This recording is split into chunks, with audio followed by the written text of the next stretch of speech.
Hello!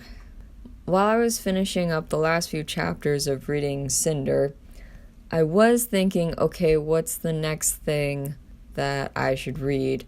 At first I was thinking film scripts, I might do that, but I thought, I have a bunch of stuff that I've written out.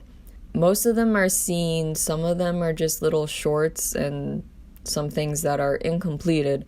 But I thought that since all of this stuff is just sitting on my computer, why not just share some of them? You guys can tell me what you think. Before I start, I would like to say, if you are listening to this, you agree not to steal any of my ideas, and this work is solely mine. Yeah.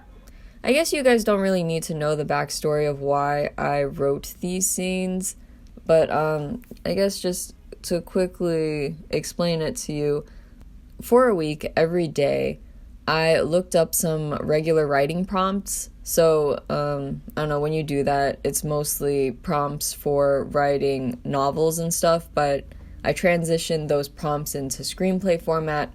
So anyways, I am going to read to you the exercises that I did, and you are welcome to read along.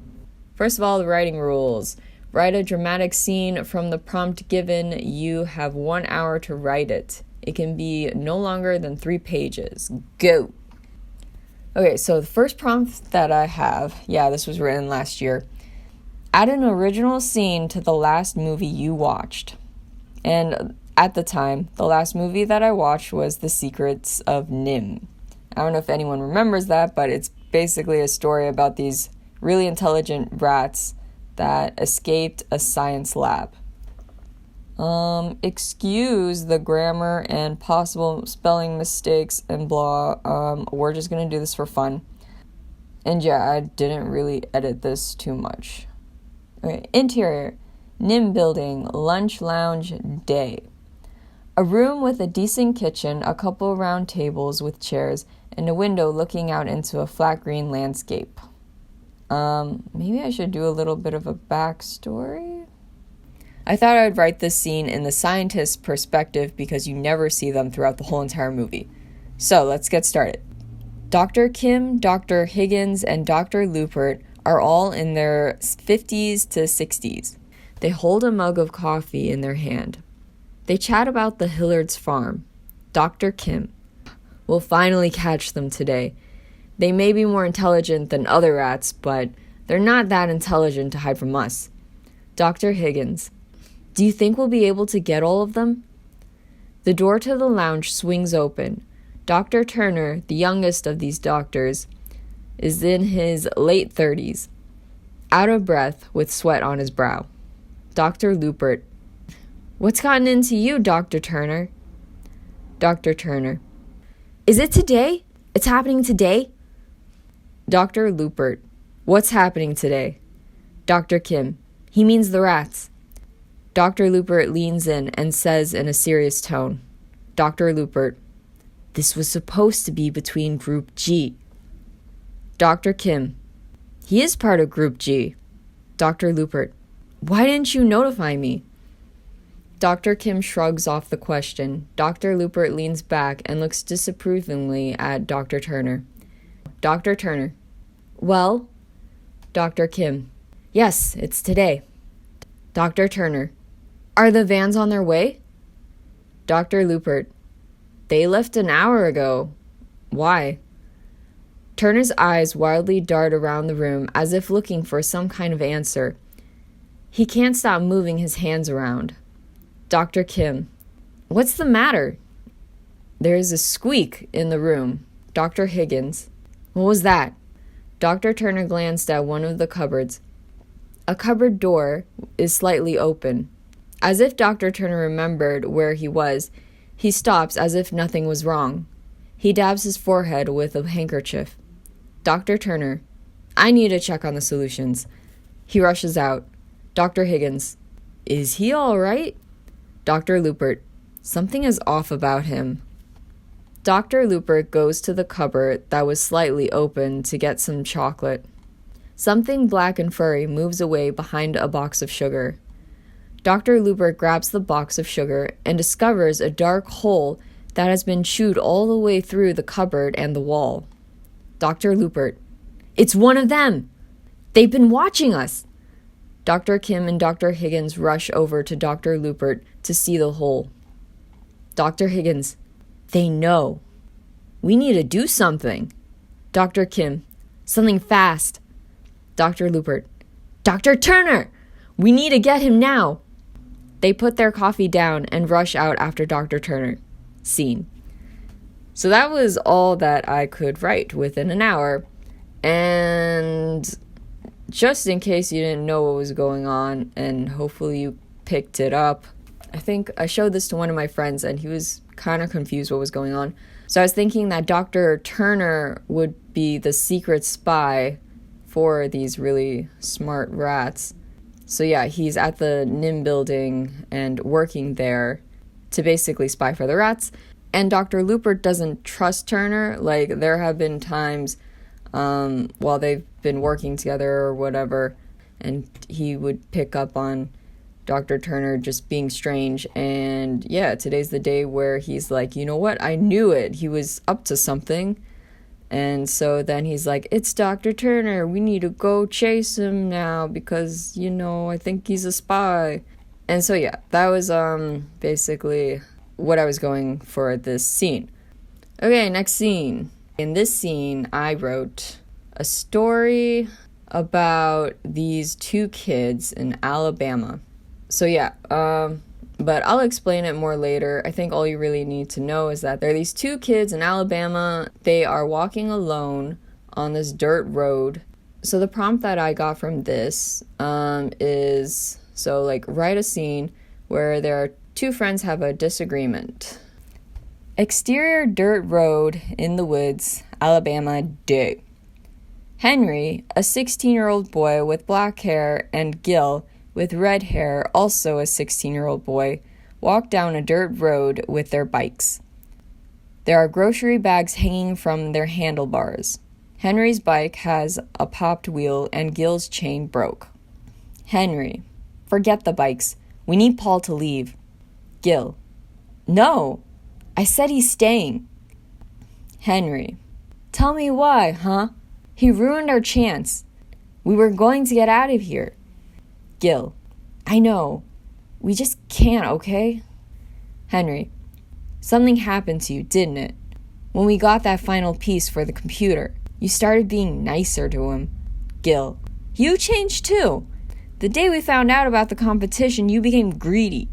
Henry, greedy? You call wanting more in life greedy? You want to keep living like this? He roughly jerks his bike. Henry, you can be my guest. I'm not doing this anymore. We're kicking Paul out of our place and starting again next year. Gil takes the lead and blocks Henry with his bike. Gil, no, you're not. Henry, Gil, move. Gil, not until you let Paul stay. Henry shoves his bike into Gil's. Henry, move. Gil doesn't move. Henry shoves his bike forward after each sentence. Henry, he's a bum. A liar. And he's stupid. Gil grabs Henry's bike. Gil, he's my father. Henry stops. Henry, no, he's not. We're the abandoned boys. We don't have parents. Gil, he is. Henry, there's no way. Gil, he told me. Henry rolls his eyes. Henry, lies. He told you lies. Gil, it's the truth. He said he's been looking for me. He knows the orphanage we're from. We have the same hair and eye color. He knows about the scar on my foot. He knows I can't have peanuts. Henry, he could have gotten that information from Miss Lee. Gil, what random guy would come all the way down to Alabama, stay with a couple of kids, fix their stupid house, and help them for weeks on coding? Henry, then why didn't he say something earlier? Gil, he was ashamed. Ashamed of leaving me and for the state he's in now. Henry roughly pushes his bike past Gil. He hides the tears in his eyes. Gil follows after him. Gil. You're not kicking him out. Scene. I'm not sure I like that one anymore. Okay, so, yeah, just a recap of that scene. I think this scene is pretty clear. Reading it out loud, I think it's just, I don't know. I was writing this within an hour, so I feel like it just is a bit corny. Maybe it's the way I'm saying the lines, or maybe I can fix the lines a bit, and just the general story. But yeah, you got it. So these two are like best friends, they're orphans, and then this random guy meets them and starts living with them and tries to help them. The two best friends, they're like, we'll get money from this computer competition. I don't know, that's all I could make up on the spot, and like, yeah. And it turns out that this guy is Gil's dad. And that just makes things complicated between the two friends, because then where does that leave Henry in his life if maybe Gil decides to abandon Henry and live with his dad? With each prompt, I was trying to make it dramatic, because for the screenwriting competition, they're like, you gotta write a dramatic scene in an hour, and so this was me practicing being dramatic. Okay, the next scene. The prompt for this scene is, so a character has to do the one thing they never wanted to do. Okay, this one I tried my best. Again, I tried my best. Here we go. Oh, and so I guess a little backstory. These kids are in a haunted building. This is like a famous haunted insane asylum. Okay, let's go.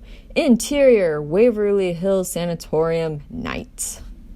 On the 3rd floor in the north wing, the only lights are from Ben's flashlight, Clara's camera, and the little red lights at the end of the hallway, showing the fire alarm.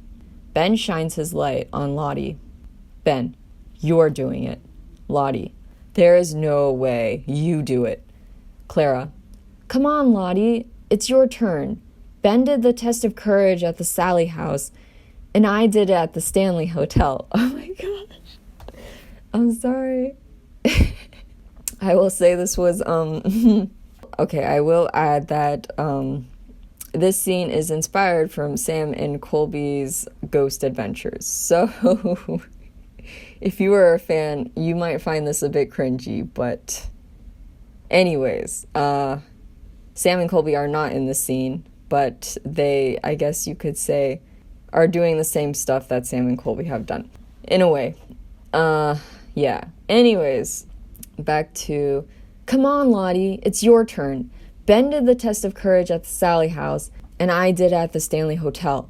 Lottie, but I wasn't with you guys then. I'm just here to make sure our stuff is okay. And from out of curiosity. Ben, it'll be easy. We have a second camera for you. Lottie steps away from them. Lottie, I'm staying up here. Clara points the camera at Lottie. But you always wanted to know, right? If there's a creak down in the hallway. All three of them turn their heads down the hallway. Ben, what was that? They wait a moment more. Ben takes a few steps towards where they heard the sound. Ben, is there anyone there? Do you want to talk to us? Nothing. Lottie whispers, looks like Ben has no problem talking to them. He should go. Clara, how about you two guess a number? Whoever is closest goes. The other person gets the flashlight. Something small drops in a far-off room. They all turn and listen in silence. Clara, hello? You waiting on us? They hear a couple taps on a nearby wall. Lottie hides behind Clara, while Ben moves away from the wall. Clara, see? They want one of you to go. Clara, I'm ready. Ben, 4. Lottie, really? 8. Clara, ho ho ho. Ben, you get to keep your flashlight. My number was 10. Interior Waverly Hills Sanatorium, staircase 3rd floor, night. Lottie holds a camera up in the dark. She looks down the hall and sees the small light coming from Ben's flashlight and Clara's camera. Ben yells to Lottie, "You got this, Lottie!" Lottie jumps and shushes him, "Shh," though he probably can't hear her from all the way down the hall. Her hand shakes as she goes down the stairs slowly. Flashback, in the hallway with Clara and Ben. Clara gives Lottie the second camera. Clara, remember to keep talking, okay? This is for our viewers. Lottie, you mean talk to the ghosts? Clara, yeah. Ask them if they need help or if they want to talk to you. Clara sees the fear in Lottie's eyes. Clara, or just talk to the camera. Flashback ends. Back to the present. Lottie looks through the camera screen to see where she's going. Lottie whispers, "I'm going down the stairs." Every move she makes sounds 10 times louder. Lottie whispers, I reached the second floor. Now to reach the end of the hallway. And then back up. Then I'll be Lottie hears a tap 3 rooms down the hallway. Lottie freezes. It sounds like a piece of wood rolling a bit in another room, then stops. She looks around with the camera screen. All is quiet. Lottie sings quietly. 1 bottle pop, 2 bottle pop, 3 bottle. She hears there's a creak in the room to her right. She walks faster down the hallway. Lottie sings quietly. Pop, 4 bottle pop, 5 bottle pop, 6 bottle. She sees in the camera screen a door 2 rooms ahead of her slowly move out and open. She stays still. No one comes out from the room. There's a footstep 10 feet behind her. Lottie turns around, hands shaking, as she holds the camera. She walks backwards. There's a creak from the ceiling. She moves on. Lottie loudly continues the song. Pop! Lottie keeps her eyes from looking into the rooms as she passes them. She runs with loud stomps, loudly sings, "Don't throw your trash in my backyard, my backyard, my backyard." She's almost at the other side of the hall to the second staircase. She thinks she sees something move in the corner of her eye. She keeps herself from turning her head. Lottie loudly sings, "Don't throw your trash in my backyard." She opens the door to the staircase, sees a shadow shift from the first floor, rushes in the staircase anyway, closes the door with a big bang. Lottie, "My backyard's full!" She runs up the stairs to the 3rd floor, runs down the hallway towards the light of her friends, yelling a war cry. Ben and Clara are so confused and frightened that they yell too. Scene. And that is it. Thank you for listening. I might do more of these. If you like them, let me know. Please like, subscribe, and see you next time.